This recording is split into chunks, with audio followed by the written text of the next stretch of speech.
Syria in the turmoil. After Israel attacked southernmost Syria multiple times and basically destroyed Syria's weapons capacity, once again Israel's aggression continues on Syria, and the Syrians are in a national conference thinking about what and how to face that crisis. We tell you more in this report.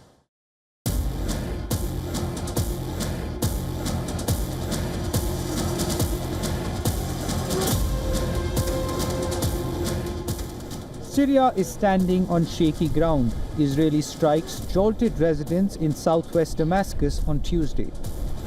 Israel said it had targeted Syria's military sites.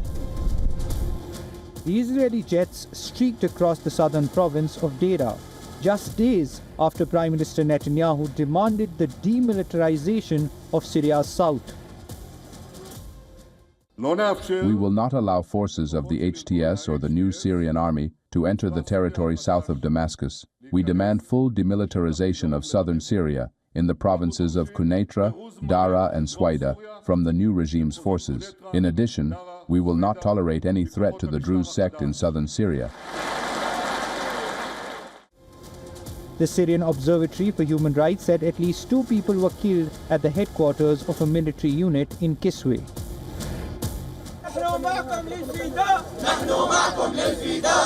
Prompting Syrians to take up placards and chant slogans against the Israeli Prime Minister's demilitarization call. The enemy has started escalating its rhetoric and boldness. Netanyahu's remarks did not surprise us, as we are familiar with his plans and strategies. Our protest today was necessary to demand that the United Nations compel the occupation to adhere to the 1974 disengagement agreement. United Nations stated Israel's actions undermine regional stability.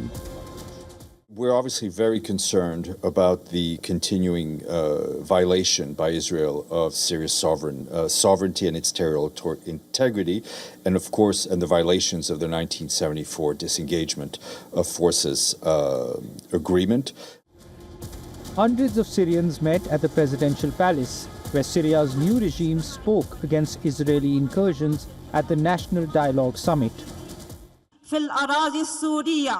The condemnation of Israeli incursion into Syrian territories, as it is a big violation of Syria's sovereignty, and calling for its immediate and unconditional withdrawal.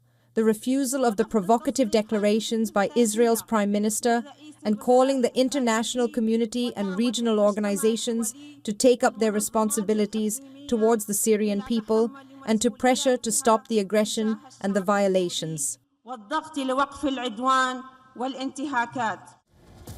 The 2-day National Dialogue Summit that aims to rebuild Syria's fragmented society met with its own problems.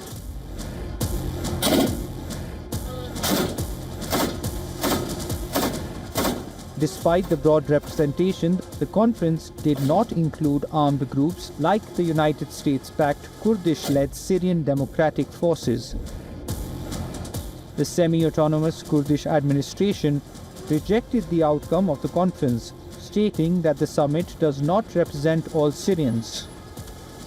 The new Syrian government faces the monumental task of rebuilding an economy devastated by 14 years of civil war. Added to its infrastructural and economic crisis is the problem of security, especially after Israel compared Syria to southern Lebanon. The conference signals a new chapter for Syria, but will the new government put an end to the threat on its borders?